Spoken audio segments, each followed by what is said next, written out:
Yesu mfufuka asema nini nawe?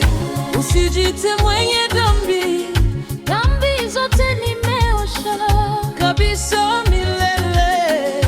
Wewe ni mtakatifu, wewe ni mwenye haki. Yesu akuzimia msalabani pake, dhambi zote alifuta, kukufanya mwenye haki kwa mapenzi yake. Kwa dhabihu yake Mungu anakuona mwenye haki milele.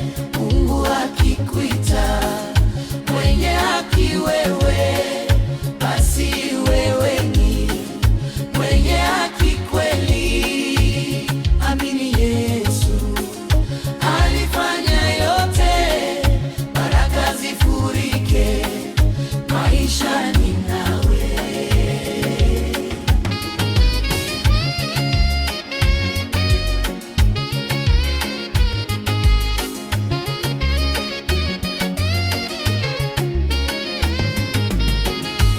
Yesu akuzimia msalabani pake, dhambi zote alifuta, kukufanya mwenye haki kwa mapenzi